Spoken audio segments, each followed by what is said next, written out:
করেছে এবং সরকার পক্ষের আইনজীবীরাই কিন্তু নির্বাহী বিভাগের পরিপত্রের পক্ষে কথা বলেছে এবং এটির যৌক্তিক সুরাহার জন্য আমাদের আইনজীবীরা তাদের মতামত আদালতে তুলে ধরেছে এবং সেটির পরিপ্রেক্ষিতে আমাদের বিচার বিভাগ তাদের নিজস্ব কিছু মতামত দিয়েছে। আমরা মনে করি যে এই আজকে গত কয়েকদিন ধরে যে পরিস্থিতিটি তৈরি হলো, শিক্ষার্থীরা বিশেষ করে সাধারণ শিক্ষার্থীরা অবশ্যই আমরা মনে করি যে তারা ধৈর্যের পরিচয় দিয়েছে, কিন্তু যারা বিশেষ করে যে প্রবণতাটি রয়েছে সাধারণ শিক্ষার্থীদের আবেগ অনুভূতিকে ব্যবহার করা, সে জায়গায় বাংলাদেশ ছাত্রলীগের কিছু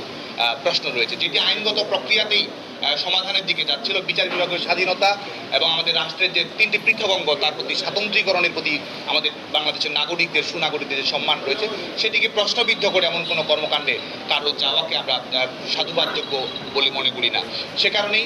এই বিদ্যমান সমস্যাটির একটি আইনগত সমাধানের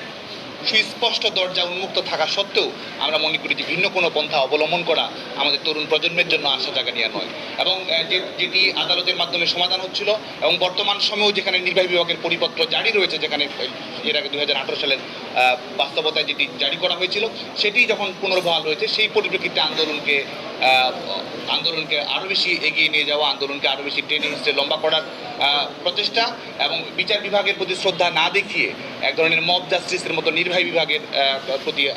আদেশ জানানো, এটি আমরা মনে করি যে এটি সুচিন্তিত কোনো পরিকল্পনা নয় বলে আমরা মনে করি। আজকে যেহেতু একটি আদালত সময় নিয়েছে এবং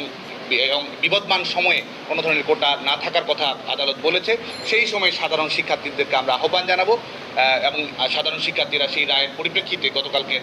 স্ট্যাটাস স্কোর পরেই কিন্তু আমরা দেখেছি সাধারণ শিক্ষার্থীরা কিন্তু শিক্ষা প্রতিষ্ঠানে ফিরে এসেছে, আবাসিক ফিরে এসেছে এবং তারা আমাদের সঙ্গে আলাপনে, সাংবাদিকদের সঙ্গে আলাপনে তারা কিন্তু বলেছে তারা এই রায়ে সন্তোষ প্রকাশ করেছে এবং সরকারের প্রতি তাদের আস্থা রয়েছে। সরকারের একটি যৌক্তিক, অন্তর্ভুক্তিমূলক, দূরদর্শী, টেকসই এবং যুগোপযোগী সমাধান তারা তৈরি করবে। কিন্তু আমরা লক্ষ্য করি যে এটিকে প্রলম্বিত করার একটি প্রচেষ্টা, এক ধরনের পলিটিক্যাল অ্যানালিসিসের মধ্যে সেই প্রবণতা আমরা দেখতে পাচ্ছি। প্রিয় বন্ধুগণ, আমরা মনে করি যে প্রশাসনিক নিয়োগ প্রক্রিয়ার বিষয়টি এটি শুধুমাত্র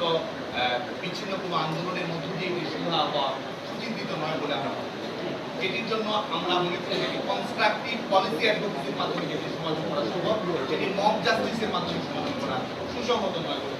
এবং বাংলাদেশ যেখানে অন্তর্ভুক্তিমূলক সমাজ ব্যবস্থা চাই, সেখানে আমাদের সাংবিধানিক দায়বদ্ধতা রয়েছে, অনগ্রসর জনগোষ্ঠীর প্রতি আমাদের দায়বদ্ধতা রয়েছে, নারীদের সরকারি চাকরিতে অংশগ্রহণের হার নিয়ে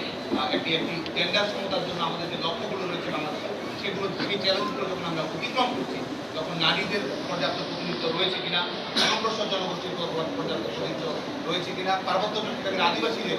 আমাদের ক্ষুদ্র নৃতাত্ত্বিক গোষ্ঠীদের কোনো পর্যাপ্ত প্রতিনিধিত্ব রয়েছে কিনা, তাদের মতামতের কোনো ধরনের তোয়াক্কা না করে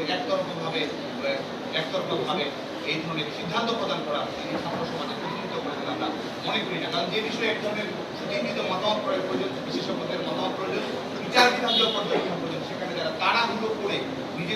নিজেদের গুটি কয়েকের মতামত, ছাত্র সমাজের মতামত প্রতিষ্ঠিত করার চেষ্টা করছে, তাদের উদ্দেশ্য শুভ বলে আমরা মনে করি না। যেখানে আমরা মনে করি যে সুচিন্তিত আলাপ আলোচনার প্রয়োজন রয়েছে, বিচার বিভাগীয় পর্যবেক্ষণ, সাংবিধানিক অনুশাসন এবং আমাদের জনপ্রতিনিধিত্বমূলক সরকার যেখানে নিজস্ব উপলব্ধি রয়েছে, সেই জায়গায় এই ধরনের চাপিয়ে দেওয়া কোনো কিছু আমরা ছাত্র সমাজের জন্য, আগামী দিনের জন্য, আমাদের বর্তমান ভবিষ্যৎ প্রজন্মের জন্য শুভকর নয় বলে আমরা মনে করি। যে কারণে আমরা যারা আন্দোলন করছেন তাদের সবার প্রতি আহ্বান জানাবো যে সবাই যেন ধৈর্যের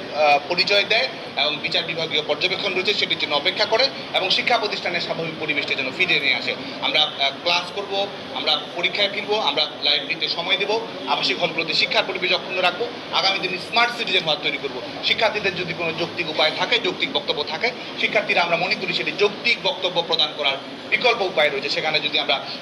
দিনের